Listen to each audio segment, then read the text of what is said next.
నమస్తే. ఇన్నాళ్ళు నన్ను సపోర్ట్ చేస్తూ, ఎంకరేజ్ చేస్తూ మీ ప్రేమను నాకు అందిస్తున్న ప్రతి ఒక్కరికి కృతజ్ఞతలు.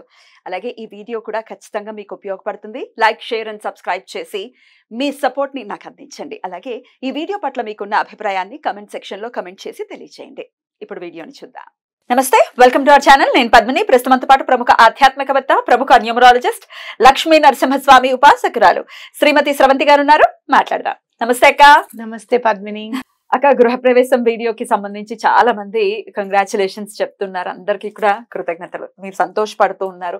మీరు సంతోషపడతారన్న విషయం తెలుసు కాబట్టి ఆ వీడియోని పెట్టడం జరిగింది. సాధారణంగా ఇది ఇలా చెప్పచ్చో చెప్పకూడదో నాకు తెలీదు. ఇంట్లో ఎవరితో అయినా షేర్ చేసుకోవాలి అని అంటే ఎవరు ఎట్లా ఫీల్ అవుతారో అన్నది తెలియదు. కానీ వీళ్ళు మాత్రం నేను కుటుంబ సభ్యులుగా భావిస్తున్నాను, అందరం కూడా భావిస్తాము.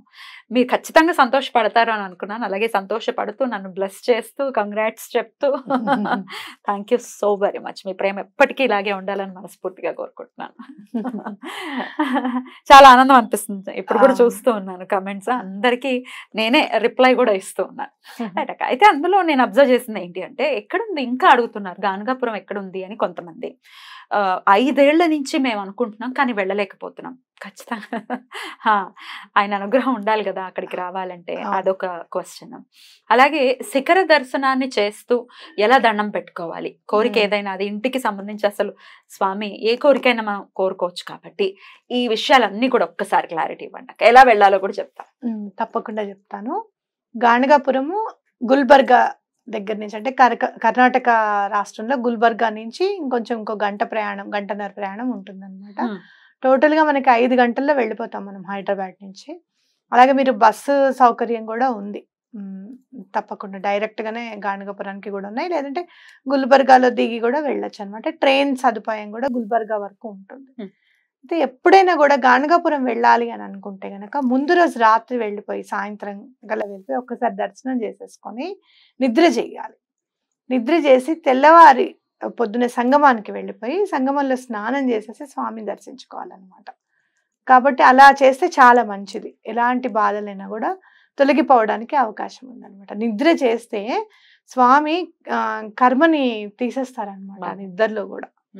ఒక్కొక్కసారి మనకి చెడు కళలు వస్తూ ఉంటాయి, భయం వేస్తూ ఉంటుంది, నిద్రలో కూడా ఏడుస్తూ ఉంటాం. అంటే ఏంటంటే ఆ చెడు ఫలితాన్ని తీసేశారనమాట, కళలో మనని అనుభవింపజేశారనమాట. కాబట్టి అట్లా మనం వెళ్తే చాలా మంచిది. అయితే మీకు ఇప్పుడు గుల్బర్గా అని రాదు, కాలాబుర్గి అని వస్తుంది. అటు సైడ్ చాలా మంది మార్చుకున్నారు పేర్లు. అంటే బెంగళూరు అని, బెంగళూరుని బంగళూరు అని మార్చుకున్నారు. అలానే మద్రాస్ని చెన్నై అని మార్చారు. అట్లానే గుల్బర్గాని కాలాబుర్గి అని పూర్వనామమే పెట్టుకున్నారు. సో కాలాబుర్గి అంటేనే మీకు గూగుల్లో తెలుస్తుంది అనమాట. అలా వెళ్ళాలి. అయితే గానగాపురంలో బయట శిఖర దర్శనం ఎలా చేయాలి, స్వామివారి ఇల్లు అనేది ఎందుకు అక్కడ తొందరగా నెరవేరుతుంది అనేది మనం చెప్పుకుంటాం. ఇంటి కోరిక అయితే మరీ ప్రత్యేకంగా నెరవేరుతుంది. ఆరోగ్యాన్ని కూడా ఏదైనా కూడా ప్రత్యేకంగా ఆయన నెరవేర్చినటువంటి కోరికలా ఇంటిది ఎందుకు నాకు అనిపించింది అంటే, గురు చరిత్రలో స్వామివారి శ్రీ గురులు అంటారు. మనం ఎలా అయితే శ్రీపాద శ్రీవల్లభులు అని అంటామో, నృసింహ సరస్వతి స్వామి వారిని శ్రీ గురులు అంటారనమాట. శ్రీ గురులు అలా వెళ్తూ ఉంటే అక్కడ రాజు చెప్తాడనమాట, నా రాజ్యంలోనే మీరు మఠం ఏర్పరచుకోండి అని చెప్తారు. స్థిర నివాసం కావాలి అని చెప్పి బయలుదేరుతారనమాట శ్రీ గురులు. ఇంకా మొత్తం దేశం అంతా తిరిగిన తర్వాత కరంజాలో పుడతారు. కరంజా నుంచి సన్యాస దీక్ష తీసుకొని మొత్తం తిరుగుతూ ఉంటారనమాట. అన్ని కేదార్నాథ్ కూడా వెళ్తారు స్వామి, బద్రీనాథ్, కేదార్నాథ్ కూడా క్షేత్రాలకు వెళ్ళి అక్కడ ఎనర్జైజ్ చేస్తారనమాట. చేసి తర్వాత ఇంకా స్థిర నివాసం ఏర్పరచుకోవాలి అని అనుకున్నప్పుడు ఇక్కడ గంధర్వపురం అనమాట. ఇప్పుడు గానగాపురం అని అంటున్నారు. ఆ గానగాపురంలో రాజు చెప్తాడనమాట, ఇక్కడ స్థిర నివాసం ఏర్పరచుకోండి అని చెప్తారు. ఆ గానగాపురంలోనే ఆయన స్థిర నివాసం ఏర్పరచుకోవడానికి ఆయన కూడా ఉత్సాహం చూపిస్తారు.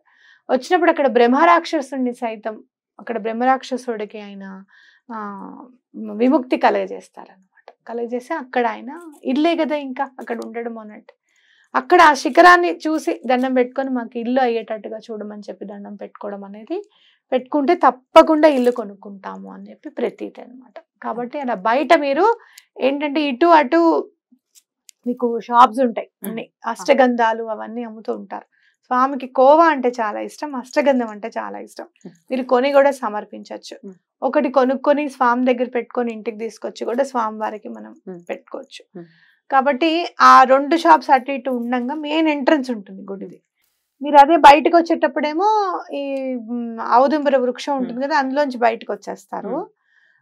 ఇక్కడ కొన్ని వెళ్ళేటప్పుడు మాత్రం మెయిన్ ఎంట్రన్స్ ఉంటుంది కదా, అక్కడ కొంచెం దూరంగా చూస్తే మీకు శిఖరం కనపడుతుంది అనమాట. అక్కడ చూసి మీరు దండం పెట్టుకోవాలి. మీ కోరికను అక్కడ కోరుకొని అప్పుడు చేతిలో కొబ్బరికాయ ఉండాలా?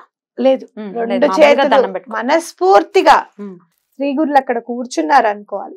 నృసింహ సరస్వతి స్వామి వారి ముఖవర్చస్సు గురించి మనం చెప్పలేము అసలు. శ్రీపాద శ్రీవల్లభుల్లో ఎంత ప్రేమ నిబిడీకృతం అయి ఉంటుందో ఆయన కళ్ళల్లో ఉంటుంది. ఆ ప్రేమ అంతా కళ్ళల్లో ఉంటుంది.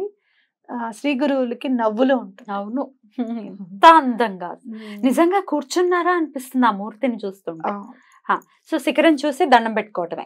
దండం పెట్టుకోవడమే. కాబట్టి ఆ మూర్తిని తప్పకుండా మీరు తలుచుకొని, స్వామి ఎటువంటి పరిస్థితుల్లో మేము ఇల్లు కొనుక్కునేలాగా చెయ్యి. లోన్ రావట్లేదు, మీరు ఇల్లుకి కొంచెం అడ్వాన్స్ ఇచ్చి ఉన్నారు, మీకు లోన్ శాంక్షన్ అవ్వట్లేదు, లోన్ శాంక్షన్ అయ్యేటట్టుగా చేయి స్వామి. గృహప్రవేశానికి తప్పకుండా నేను మళ్ళీ గృహప్రవేశం అయిన తర్వాత నీ దగ్గరికి వస్తాను, బట్టలు పెడతాను, మీ ఇష్టం, అత్తరిస్తాను. లేకపోతే గనక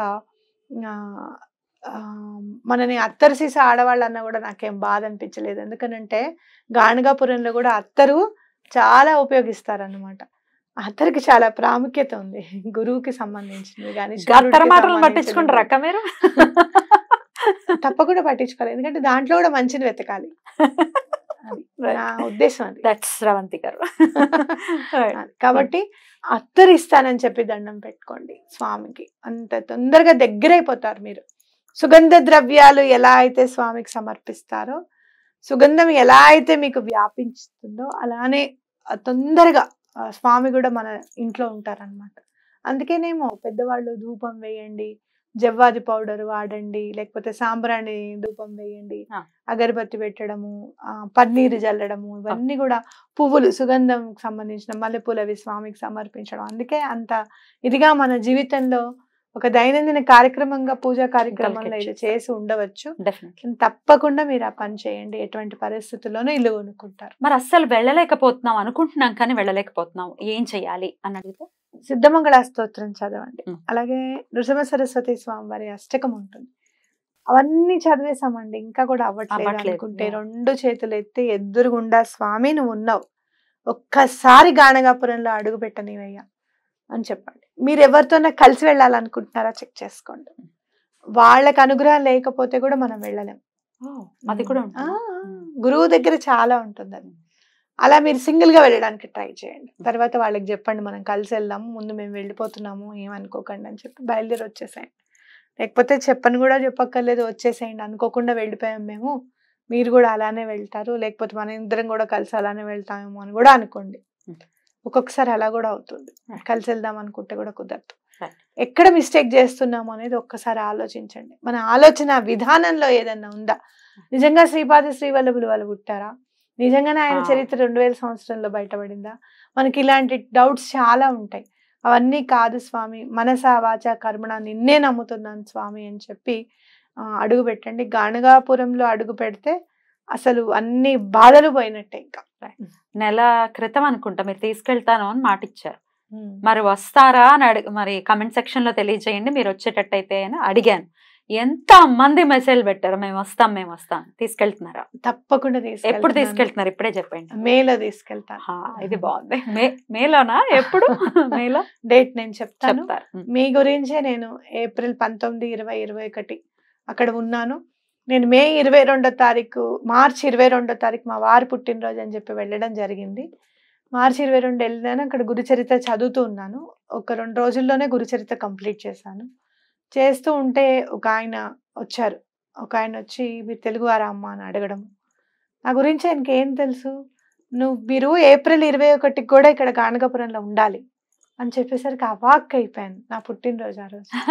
అవును స్వామి, ఒక పుట్టినరోజు ఇక్కడ చేసుకోవాలని వస్తే ఇంకో పుట్టినరోజుకి కూడా రమ్మని చెప్పి నువ్వు ఆజ్ఞ ఇచ్చావా, చాలా అదృష్టం అనుకున్నాను. ఆ అదృష్టాన్ని ఇంకొంచెం పెద్ద అదృష్టంగా మలుచుకోవాలి అనే ఉద్దేశంతో ఒక 2 రోజుల ముందే వెళ్ళి మీ అందరి కోసం ఎక్కడ ఉంటే బాగుంటుంది, వేడి కాబట్టి మనకి ఏసీ రూమ్సే కావాలి, ఎవరిస్తారు మనకి తక్కువగా, అవన్నీ కూడా ఆలోచించుకొని నేను అన్ని ప్రిపేర్ చేసుకొని మీ అందరికంటే నెక్స్ట్ మంత్ కూడా 2 రోజుల ముందే వెళ్ళిపోయి అక్కడ అన్ని అరేంజ్మెంట్స్ చేస్తాను.